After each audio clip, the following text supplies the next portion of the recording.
Legenda Putra Langit, Jasad Baja Sejati. Oleh pertemuannya dengan Jabrik Warnara, Zof muda bisa terpilih sah sebagai pengganti Raja Zof pertama. Adapun kedua kakaknya, mereka menderita oleh ulah Zof muda. Maka, kala Zof menghadapi manusia raksasa itu, jurus barunya lah yang dipakai jurus lapuk. Lapuk permukaan. Merasakan adanya penciutan di raganya, si raksasa mengamuk hebat. Namun cakar Zof lah yang mengenai lututnya. Hehehe, mari ku perkenalkan jurusku yang kedua. Tak terkira kagetnya raksasa itu oleh rasa aneh di kakinya. Lapuk tulang. Kehilangan keseimbangan membuatnya terjengkang. Level 3, lapuk otot. Tak kuat menahankan rasa nyeri, ia menjatuhkan dirinya. Jurus-jurus ini mengacaukan sirkulasi darah yang terkenai. Tak lama kemudian, raksasa ini jatuh pingsan. Dendam kesumat seperti mau ia tinggalkan untuk Zof. Hahaha, kurasa, ku yakin, cukup 3 jurus saja aku bisa menguasai cahaya barat dan orang-orang lembah kekelaman masa itu. Maka level keempat hanya kutunjukkan padamu Raja Wali. Itu masih nanti. Sekarang bagaimana kau raksasa? Akan ku buat Raja Wali mematuhiku seperti kedua kakakku itu. Tapi akan ku pelihara dia sebagai penjagaku. Ia harus menjadi penggantiku Raga. Sebagai penjaga kerajaanku. Mendadak Zof mendengar raksasa ini menggerang. Ataukah jurus-jurusku yang belum matang? Masa? Tak mungkin. Setelah meditasi 20 tahun itu masih belum matang. Tidak, dia memang terlalu kuat, sungguh seimbang buatku. Bagaimana seorang Zof bisa merasa tersiingi? Ia berdiam diri setelah melampiaskan kekesalannya. Ia geram oleh kegagalan jurus ketiganya. Guru bilang, aku akan berhasil setelah meditasinya selesai. Jangan-jangan ia tak memberikan kuncinya padaku. Adapun yang terjadi oleh Paman Rawa Rungkut dan Alis Singit. Kau berani membokong aku. Berhasil menjebak, Rawa Rungkut mengangkatnya tinggi-tinggi. Alis Singit heran, sebab makin ia berontak, makin jaring itu mengerut mengecil. Kau mau membuang percuma tenagamu? Silakan, berontak terus. Mari, sambut andalanku sekarang. Wow, hawa pelindungnya sungguh tebal. Terasa sakit juga, kerja kasar jarinya. Rawa Rungkut berusaha menjauhkan jaring itu dari air. Sebab seberapapun liatnya jaring itu, akan lembek bila terkena air. Tubuh Alis Singit terhempas di dalam perahu. Ini yang dikatakan pemimpin kelompok dewa. Bertekuk di bawah kakiku. Alis Singit kesakitan. Tapi dongkol dipermalukan di depan banyak orang. Cepat ambil minyak agung. Beberapa anak buahnya mengambil minyak di dalam guci. Dia memaksaku menjadi tubuh asliku. Hahaha, kita lihat, besar namanya dari nyalinya. Apa yang terjadi saat minyak itu menumpah tubuhnya? Sinar kemilau muncul dari sekujur tubuhnya.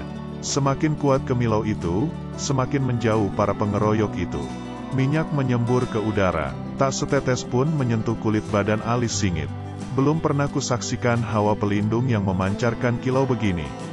Rambut pertama itu memanjang, sendi tulangnya berdetak keras, dan tubuhnya mengembang lebih dari 2 kalinya, sehingga mengoyakkan pakaiannya. Jasad baja sejati. Ketika kemilau seperti tak tertahankan banyaknya, muncullah satu sosok yang amat tinggi dan besar. Inilah perwujudan puncak dari jurus jasad baja kencana. Satu sosok yang semula gemuk dan menakutkan itu, berubah jadi seorang pria gagah yang amat menarik, berwibawa. Energi sakti bajanya mengoyak jaring. Seluruh jaring. Kenapa manusia begini tampannya bisa jadi begitu bulat, jelek sehari-harinya? Rupanya kau adalah yang beruntung. Sebab selama 20 tahun ini, belum pernah seorang pun melihat wujud asliku. Tapi, kau tak boleh lama merasa beruntung. Sombong amat kau. Enak saja berbicara. Para prajurit itu cepat mengepung sang wujud baru. Kau belum tahu kemampuanku. Sudah berani membantah, meski merasa kasihan pada prajurit yang cuma suruhan itu. Tapi Alis Singit tak bisa membiarkan dirinya dikeroyok. Sebegitu banyak pengepungnya, tak satu pun menyentuhnya. Tubuhnya kemudian melambung tinggi. Hahaha, apalah gunanya badan sekuat banteng, Dalam keadaan terjepit pun masih gemar mengejek. Serangan alis singit meleset, hingga hanya mengenai atap rumah perahu. Hohoho, menurutku kau lebih cocok jadi tukang bongkar perahu.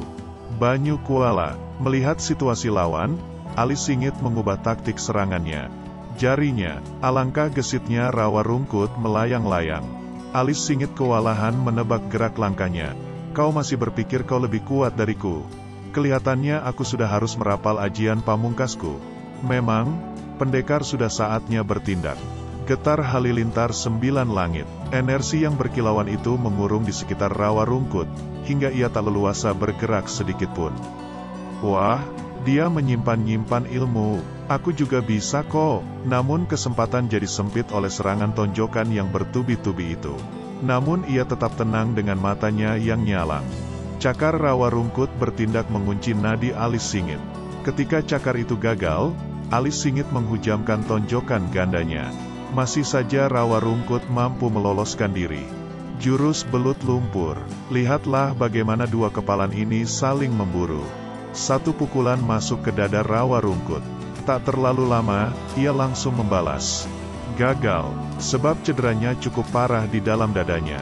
Singit memburu rawa rungkut yang kehilangan keseimbangan.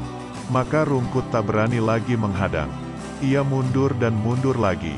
Tak kusangka ia menguasai puncak jurus baja sejati. Kalau adu kekuatan energi adu jurus, rasanya aku belum mampu. Harus pakai siasat, pikir. Begitu gagasan timbul, ia langsung mengarahkan jarinya pada singit. Sungguh tak tahu dikasihani. Awas kau, singit menghentikan tenaganya melepaskan diri. Tonjokan dahsyat itu lagi-lagi bisa dihindari. Maka dua jarinya bekerja lagi. Alis singit segera membalikkan dirinya memasukkan sikunya. Sengaja kuumpankan diriku, supaya terpental jauh. Hehehe. Loh, sakit juga telingaku. Dia pikir terjun ke air itu cukup menolongnya. Arus air sungai itu diikutinya untuk sampai pada musuhnya. Ternyata tadi dia cuma pinjam tenagaku untuk kabur jauh dan cepat. Mempermainkan aku, kejarlah bodoh. Tekanan air akan makin besar. Dan energi jariku yang di kupingmu itu akan meledak. Benar, nyeri di telinga singit semakin terasa. Ia tetap mengejar, tapi alis singit tak menyadari bahwa ia sedang dibawa ke tempat yang lebih dalam lagi. Datang saatnya ketika gendang telinganya kemudian terasa pecah. Astaga, aku termakan siasat si tua kunyuk itu. Melihat lawannya naik ke permukaan lagi. Rungkutlah yang ganti memburu. Karena kesakitannya, sebentar saja ia sudah bisa menyusul singit. Takkan kubiarkan telingamu pulih kembali. Kau harus tetap ada di air ini. Ini gara-gara aku terlalu terburu nafsu. Aku jadi manusia terceroboh di dunia ini. Terbelenggu rasa nyeri di telinganya, konsentrasi singit tak penuh. Maka air pun kini jadi penghalangnya. Waduh, kekuatanku jadi berkurang.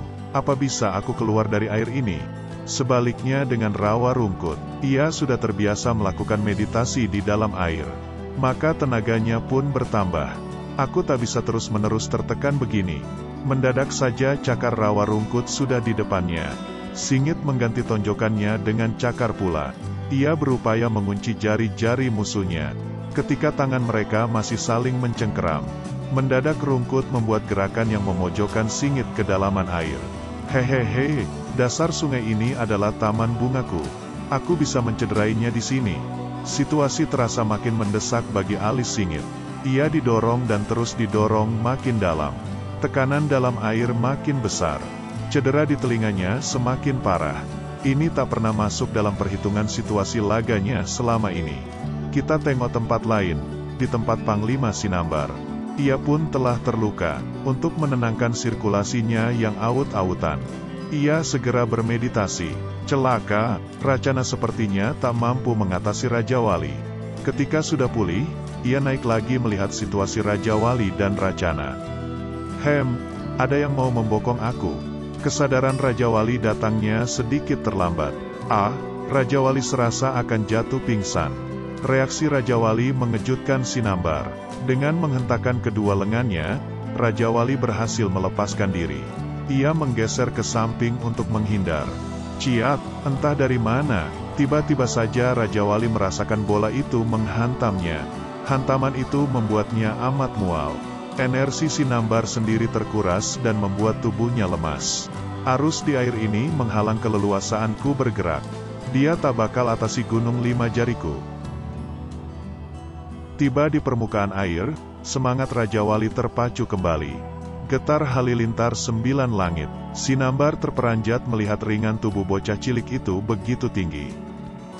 Sikap alis singit masih pasif oleh permainan taktis Rungkut. Situasi kesehatan seperti itulah yang tak pernah terpikirkan oleh Singit. Andai saja aku bisa menahan dia lebih lama lagi berada di dalam air ini. Sambil menahankan sakit, ia terus berpikir untuk menyelamatkan diri. Secara dadakan alis Singit masih pasif oleh permainan taktis Rungkut. Ketika Rungkut mendekat, Singit menguncinya dengan kakinya. Tak ada peluang untuk mengelak. Untuk sedetik, dirapalnya belut lumpur. Singit menghempaskan Rungkut ke dasar sampai pasir semburat sana-sini. Ia sengaja mengeruhkan air supaya bisa kabur. Alis Singit sengaja membuat pasir di dasar sungai itu menghilangkan jejaknya. Celaka, aku tidak bisa melihat apa-apa. Lebih baik aku kembali ke atas. Aku mau tahu sembunyi di mana dia. Namun dilihatnya di ketinggian 50 meter, di tempat yang semestinya jernih, air itu keruh sekali. Pertanyaan itu tak lama tinggal di hatinya. Ketika tubuhnya makin naik ke permukaan, tekanan sakit di telinganya jauh berkurang. Dengan kecepatan yang lumayan, Rungkut sudah menyusul. Kau pikir aku akan membiarkanmu lepas dari kejaranku? Bermain di air bukan hal baru untuk Pak Tua ini. Alis Singit terpaksa sudi meluangkan waktu untuk tamunya. Dasar tolol, tak ada yang bisa diperbuatnya saat ini. Penuh keyakinan, Rungkut mengunci pergelangan Singit. Memang posisi Singit sedang terbuka. Maka tapak rawa Rungkut pun bekerja. Rungkut memberikan tekanan baru di telinga Singit yang sudah terluka itu. Mana itu jasad sejatimu? Mana yang disebut-sebut baja? Kalau sudah di air, semuanya melempem. Kalau bisa ku masukkan lebih dalam lagi. Dengan menekan kedua bahunya, Rungkut berharap bisa menenggelamkan Singit. Orang ini kemaruk sekali, biar sejak aku berpura-pura kalah dulu. Terbuai kelihatan semu, rawa Rungkut tak sempat menghindarkan kepalan alis Singit. Getar tembok raksasa, maka melambunglah tubuhnya jauh, tanpa daya tanpa perlawanan. Giliran Rungkut mengalami cedera, peluang bagi Singit untuk naik ke darat. Kutunggu dia di permukaan, baru ku habisi dia. Sebelum menyadari apa yang terjadi, tiba-tiba lehernya sudah terkunci sepasang lengan yang kokoh. Mengapa ia tak bisa memanfaatkan jurus belut lumpurnya? Mengapa lengan itu terasa seperti dinding baja? Meski telinganya kembali ditekan oleh Rungkut, Singit tak seinci pun mengendurkan kuncinya. Oleh pergulatan, kembali mereka tercebur ke air. Tak juga Rungkut bisa melepaskan dirinya. Rawa Rungkut panik, ia belum pernah di pojokan begini. Semakin kuat pemberontakan rawa Rungkut, semakin ketat pelukan maut alis Singit. Hanya ini saatnya memenangkan tarungku atau kalah mati. Kali ini alis Singit benar-benar tak mau kehilangan peluang. Ia tak mau lagi dipercundangi. Tentu saja rawa Rungkut mengalami cedera amat parah. Untuk menutup kemungkinan rawa Rungkut melarikan diri, alis Singit menotok beberapa jalan darah rawa Rungkut.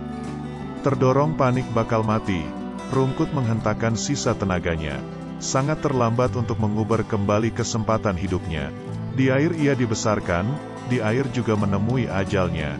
Hentakan yang mengandung putus asa ini menjadi amat kuat, sampai-sampai alis Singit jatuh pingsan. Singit masih tertolong berkat keampuhan jasad baja sejatinya.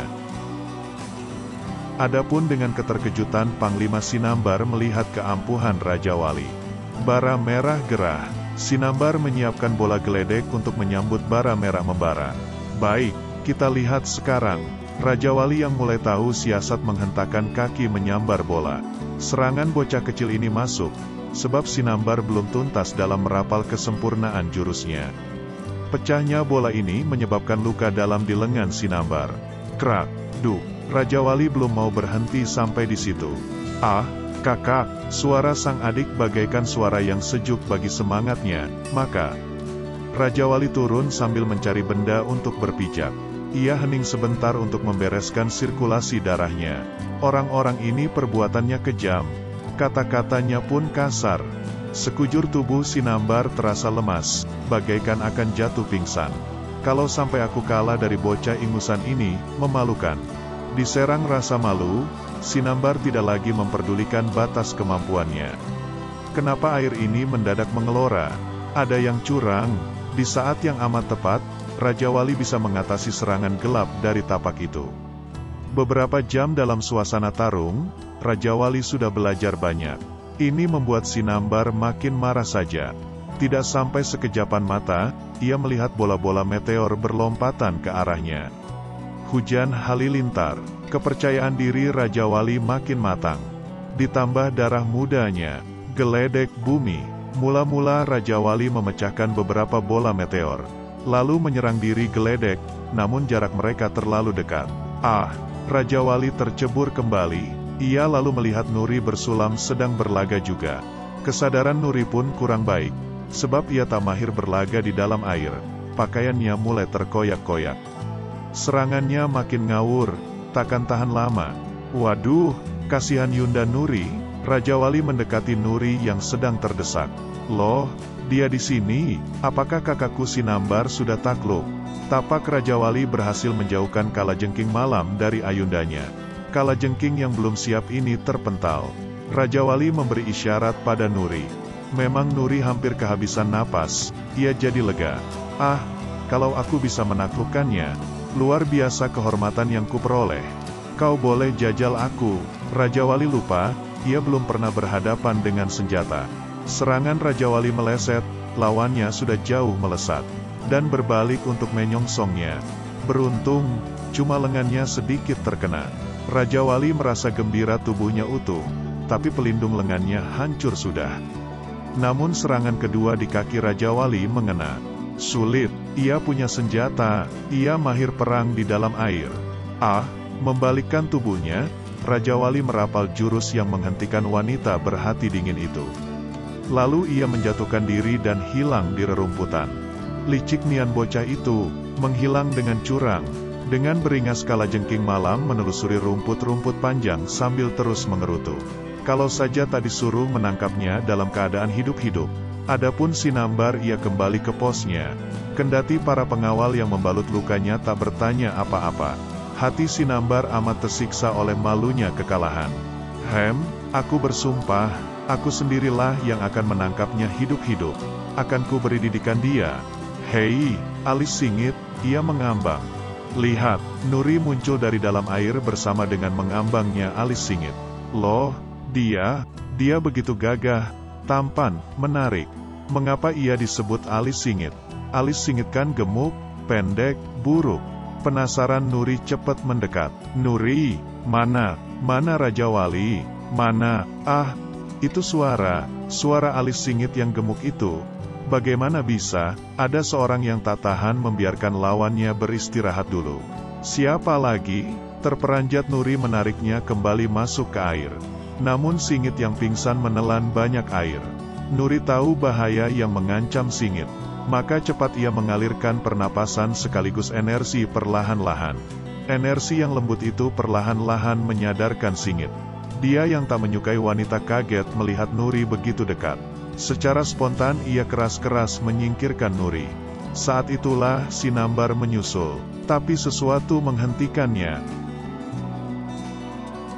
Celaka, Paman Rawa Rungkut, tubuhnya membiru. Parahkah cederanya? Atau, masa bodoh, yang penting ku bawa saja dia dulu ke atas. Nuri yang merasa membantu dengan tulus, bingung. Wanita, pergi, jangan mendekat. Alis singit kembali muntah darah dan jatuh lagi. Aduh, keadaan guru Raja Wali ini gawat. Tapi aku tak diizinkan mendekat. Apa akalku sekarang?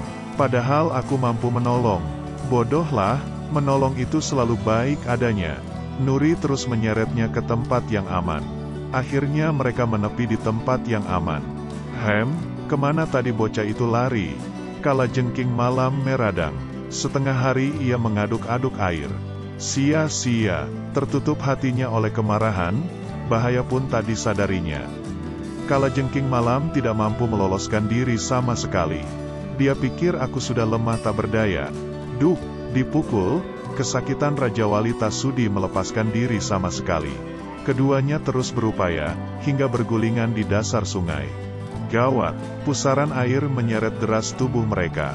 Mereka tiba setelah pusaran yang makan waktu digorong-gorong. Astaga, kalau sampai terperangkap masuk, matilah aku. Terus, pusaran itu menarik mereka. Wah, masakan aku harus mati bersama perempuan jahat ini. Di pintu gua tubuh mereka terhempas keras. Sakitnya hingga ke hulu hati rasanya. Terpisah, mereka terpental berjauhan. Sampai tetes darah terakhir, Raja Wali berusaha melindungi kepalanya dari benturan. Lalu arus agak tenang. Ada sinar, ada harapan hidup. Raja Wali menyembul menghirup udara baru. Tak dinyana 1 detik pun, lengannya tertusuk senjata kalajengking. Sebuah pelajaran baru untuk suatu kewaspadaan bagi Raja Wali. Darah dari luka itu mengundang segerombolan makhluk buas. Dasar wanita berhati jahat, kemarikan nyawamu bocah. Sinar matahari merebak dari lubang di puncak gua. Rupanya mereka tersesat masuk ke sebuah gua.